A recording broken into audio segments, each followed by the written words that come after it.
इस मूवी की कहानी एक 9 साल की लड़की की है जो अपने फादर की ओर अट्रैक्ट हो जाती है और उसके साथ इंटीमेट होना चाहती है। आगे क्या होगा आज की इस वीडियो में हम देखेंगे।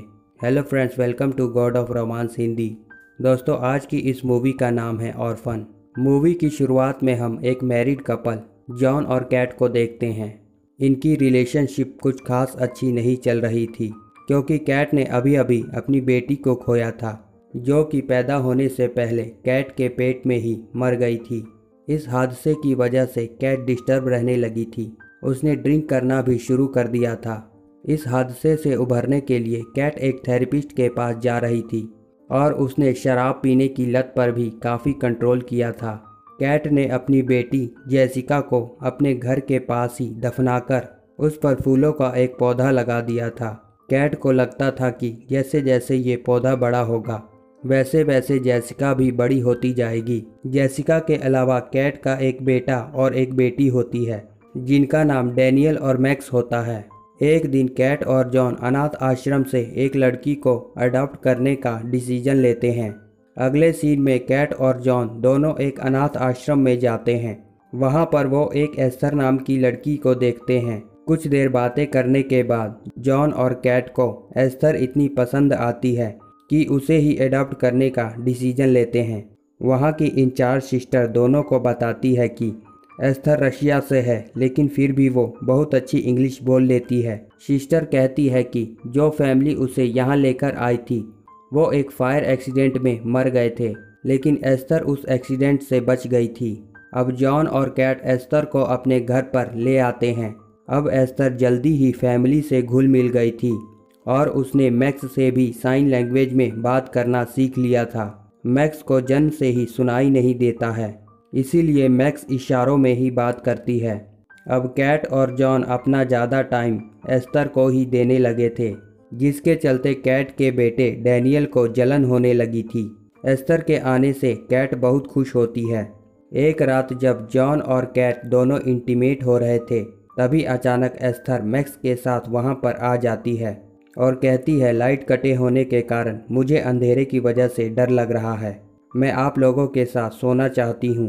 अगले दिन एस्थर स्कूल जाती है तो वहाँ पर सभी बच्चे उसका मजाक उड़ाते हैं क्योंकि एस्थर ने अपने हाथ और गले में काले रंग का बैंड पहना हुआ था जिसके कारण वो थोड़ी अजीब लग रही थी। एक लड़की पीछे से उसके बैंड को उतारने की कोशिश करती है तो एस्थर गुस्से में आ जाती है और ज़ोर ज़ोर से चिल्लाने लगती है। अगले सीन में जब एस्थर घर पर होती है तो कैट उसे जेसिका के बारे में बताती है जिससे एस्थर इमोशनल हो जाती है और कैट उसे गले से लगा लेती है। अगले सीन में जॉन और कैट किचन में होते हैं और वहीं पर इंटीमेट होने लगते हैं। तभी कैट की नज़र एस्थर पर पड़ती है जो कि बाहर से दोनों को देख रही थी। अगले दिन कैट एस्थर के पास जाती है और उस दिन के बारे में बात करते हुए कहती है, बड़े कभी कभी कुछ ऐसी चीज़ें करते हैं जो कि बच्चों को नहीं देखना चाहिए। एस्थर कहती है, मुझे पता है आप लोग इंटीमेट हो रहे थे। ये सुनकर कैट चौंक जाती है। इसके बारे में वो जॉन को बताती है। जॉन कहता है, इसमें कोई बड़ी बात नहीं, हो सकता है उसने ये बातें अपने पिछले पेरेंट्स या स्कूल से सुना हो। अगले दिन जॉन मैक्स और एस्थर को पार्क में लेकर जाता है। एस्थर वहाँ पर उसी लड़की को देखती है जिसने स्कूल में उसके साथ बदतमीजी की थी। एस्थर उस लड़की को घूरने लगती है।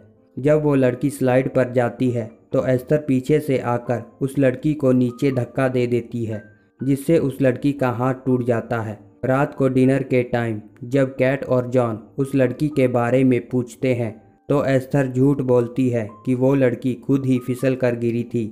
मैक्स ने एस्थर को धक्का देते हुए देखा था लेकिन मैक्स भी झूठ बोलती है कि वो लड़की फिसल कर गिरी थी। कुछ दिनों बाद अनाथ आश्रम की सिस्टर वहाँ पर आती है। वो कहती है कि मुझे उसके पास्ट के बारे में कुछ खास पता नहीं है लेकिन स्कूल में जब भी कोई गड़बड़ी होती थी तो उसके आसपास एस्थर जरूर होती थी। वो अभी एक छोटी बच्ची है इसीलिए किसी को उस पर शक नहीं गया। जॉन सिस्टर की किसी भी बात पर विश्वास नहीं करता। वहीं पर एस्थर छिपकर सबकी बातें सुन रही थी। इसके बाद एस्थर मैक्स के पास जाकर डैनियल के ट्री हाउस की चाबी और ड्रॉअर में रखी जॉन की गन लेती है। जब सिस्टर वहां से जा रही थी तब एस्तर भी मैक्स के साथ उसके पीछे जाती है। एस्तर अचानक से सिस्टर के कार के आगे मैक्स को धक्का दे देती है, जिससे सिस्टर का बैलेंस बिगड़ जाता है। कार वहीं पर बर्फ में फंस जाती है। जब सिस्टर मैक्स को देखने के लिए उसके पास जाती है, तभी पीछे से एस्तर एक हथौड़े से सिस्टर पर वार करती है और उन्हें मारकर बर्फ में फेंक देती है। अब एस्तर मैक्स के साथ ट्री हाउस में जाकर हथौड़े को वहीं पर छिपा देती है। जब एस्तर ट्री हाउस से बाहर आती है तो डैनियल उन्हें छिपकर देख रहा होता है। एस्तर भी डैनियल को देख लेती है। रात को जब डैनियल सो रहा होता है तो एस्तर वहां पर आकर उसे धमकी देती है, अगर उसने किसी को बताया तो वो उसे मार देगी। अगले दिन जॉन और कैट एस्तर को काउंसलर के पास लेकर जाते हैं। वहां पर एस्तर काउंसलर से अच्छे से बात करती है और दिखाती है कि वो एक अच्छी लड़की है। काउंसलर कहती है शायद कैट एस्तर को टाइम नहीं दे पा रही, जिसकी वजह से दोनों में थोड़ी प्रॉब्लम हो रही है। जब कैट घर पर आती है तभी कैट को अनाथ आश्रम से कॉल आता है। कैट को पता चलता है कि जब से सिस्टर उसके घर आई थी तभी से वो लापता है। पुलिस जब इन्वेस्टिगेशन के लिए वहां पर आती है तो उन्हें सिस्टर की लाश बर्फ में दबी मिलती है। अब कैट और जॉन और भी परेशान रहते हैं। कैट एस्तर के पास्ट के बारे में पता लगाने के लिए अनाथ आश्रम में फ़ोन करती है, पर उसे एस्तर के बारे में कोई भी जानकारी नहीं मिलती। रात को जब कैट किचन में होती है तभी वहां पर एस्तर आती है। उसके हाथों में वही फ्लावर्स होते हैं जो कैट ने जेसिका के कब्र पर लगाए थे। ये सब देखकर जेसिका को गुस्सा आ जाता है और वो एस्तर को पकड़कर खींचने लगती है। एस्तर और कैट की आवाज़ सुनकर जॉन वहां पर आ जाता है। वो एस्तर को वहां से ले जाता है। अगले सीन में हम देखते हैं कि एस्तर एक मशीन में अपना हाथ डालकर उसे तोड़ देती है और जॉन से बताती है कि ये सब कैट ने किया है। ये सब देख जॉन कैट को बहुत डांटता है। रात को इन सब बातों से परेशान होकर कैट एक वाइन शॉप में जाती है और 2 वाइन की बोतलें खरीदती है। घर आकर कैट को रियलाइज होता है कि ड्रिंक करना उसके लिए ठीक नहीं है, इसीलिए एक बोतल को वो सिंक में खाली कर देती है और दूसरी बोतल को वहीं पर छिपा कर रख देती है। अगले दिन कैट बच्चों को स्कूल छोड़ने आई है। जब डैनियल स्कूल में जा रहा होता है उसकी किताबें गिर जाती हैं। पीछे से कैट आकर डैनियल की किताबें उठाकर उसे दे रही होती है। वहीं पर एस्तर कार के ब्रेक्स हटा देती है। कार पीछे की ओर जाने लगती है। कार में मैक्स भी होती है। कैट ये सब देखकर बहुत डर जाती है। कैट कार का पीछा करती है और कार जाकर बर्फ में फंस जाती है और बड़ा हादसा होने से टल जाता है। रात को जॉन और साइकियाट्रिस्ट इसका सारा ब्लेम कैट पर डालते हैं, क्योंकि एस्तर ने ही जॉन को उस वाइन की बोतल के बारे में बताया था। कैट कहती है कि मैंने वाइन नहीं पी थी, लेकिन कैट की बातों पर कोई यकीन नहीं करता। अगले सीन में हम देखते हैं डैनियल मैक्स के पास जाता है। मैक्स डैनियल को कुछ ड्राइंग्स दिखाती है और मैक्स डैनियल को ये भी बताती है कि एस्तर ने ट्री हाउस में कुछ छिपा कर रखा है। डैनियल कहता है मैं जाकर सभी प्रूफ वहाँ से लेकर आऊँगा और मॉम और डैड को दिखाऊँगा। वहीं पर कमरे के बाहर खड़ी एस्तर उन दोनों की बातें सुन लेती है।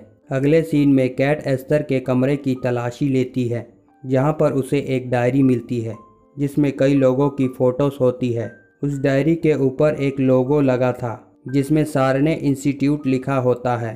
कैट जब वहाँ पर फ़ोन करती है तो उसे पता चलता है कि वो कोई अनाथ आश्रम नहीं, एक मेंटल हॉस्पिटल है। इसके बाद हम देखते हैं कि डैनियल ट्री हाउस में होता है और एस्तर की छिपाई हुई चीज़ों को ढूंढ रहा होता है। तभी वहाँ पर एस्तर आ जाती है और सभी सबूतों को आग लगा देती है। साथ ही वो ट्री हाउस में आग लगाकर डैनियल को ट्री हाउस में बंद कर बाहर भाग जाती है। डैनियल खुद को बचाने के लिए खिड़की से निकलता है, लेकिन वो नीचे गिर जाता है और बेहोश हो जाता है। ट्री हाउस में लगी आग कैट देख लेती है और भाग कर जाने लगती है। एस्तर एक पत्थर उठाकर डैनियल को मारने ही वाली थी, तभी पीछे से मैक्स आकर एस्तर को धक्का दे देती है। फिर कैट वहां पर आ जाती है और डैनियल को हॉस्पिटल ले जाती है। हॉस्पिटल में कैट एस्तर के बारे में जॉन को बताती है, पर जॉन कैट की बातों पर विश्वास नहीं करता। अगले सीन में हम देखते हैं कि कैट एस्तर के पास आती है और चिल्लाते हुए उसे एक जोर से थप्पड़ मारती है, क्योंकि कैट जानती थी कि एस्तर ने ही डैनियल को मारने की कोशिश की है। वहाँ पर डॉक्टर्स आ जाते हैं और कैट को बेहोशी का इंजेक्शन दे देते हैं। जॉन मैक्स और एस्तर को लेकर घर आ जाता है। जॉन इन सब बातों से परेशान होता है और फिर वो ड्रिंक करता है। कुछ देर बाद एस्तर मेकअप करके जॉन के पास आकर बैठ जाती है और जॉन को किस करने की कोशिश करती है, पर जॉन उसे मना करता है। वो कहता है, तुम्हें मैं अपनी बेटी मानता हूँ। जॉन के समझाने के बाद भी एस्तर नहीं मानती, तो जॉन गुस्से में एस्तर को डांटता है। एस्तर अपने रूम में जाकर रोने लगती है। वहाँ हॉस्पिटल में सारने इंस्टीट्यूट से कैट को एक फ़ोन आता है। डॉक्टर कैट को बताता है कि वो 9 साल की बच्ची नहीं बल्कि 33 साल की एक औरत है। उसका असली नाम लीना है। उसे एक रेयर बीमारी है जिसकी वजह से उसकी बॉडी की ग्रोथ रुक गई है। जिस फैमिली ने उसे पहले अडॉप्ट किया था, एस्तर ने उन्हें भी जलाकर मार डाला था। वो हमारे हॉस्पिटल की सबसे खतरनाक पेशेंट थी। डॉक्टर कहता है, अगर वो तुम्हारे घर पर है तो अभी घर से बाहर हो जाओ और तुरंत पुलिस को फ़ोन करो। इसके बाद कैट जॉन को फ़ोन करती है, लेकिन जॉन फ़ोन नहीं उठाता, जिससे कैट बहुत डर जाती है और घर की तरफ भागते हुए जाती है। इसके बाद घर पर एस्तर अपना मेकअप उतारती है और हमें एस्तर का असली चेहरा देखने को मिलता है। जॉन अपने रूम में होता है, तभी लाइट चली जाती है। जॉन बाहर लाइट चेक कर रहा होता है, तभी पीछे से एस्तर आकर चाकू मार मार कर जॉन को मार देती है। इसके बाद कैट वहां पर आती है और जॉन को मरा देख बहुत दुखी होती है। फिर कैट मैक्स को ढूंढने की कोशिश करती है, तभी एस्तर कैट पर गोली चला देती है।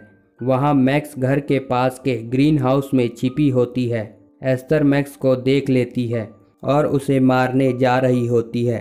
तभी कैट ग्रीन हाउस की छत का कांच तोड़कर एस्तर के ऊपर गिर जाती है, जिससे एस्तर बेहोश हो जाती है और कैट मैक्स को लेकर घर से दूर भाग जाती है। वहां पीछे से एस्तर आकर कैट पर हमला कर देती है। वो कैट पर चाकू से वार करती है। मैक्स नीचे गिरी बंदूक को उठाकर एस्तर पर गोली चलाती है, लेकिन गोली जाकर बर्फ में लगती है और बर्फ टूट जाती है। कैट और एस्तर दोनों पानी के अंदर चले जाते हैं। किसी तरह से कैट पानी से बाहर आ जाती है, लेकिन पीछे से एस्तर कैट का पैर पकड़ लेती है। कैट पैर से किक मारकर एस्तर को पानी में गिरा देती है। वहां पर पुलिस भी आ जाती है और मूवी यहीं पर एंड हो जाती है। दोस्तों, अगर आपको ये वीडियो पसंद आया तो वीडियो को लाइक और चैनल को सब्सक्राइब ज़रूर करें।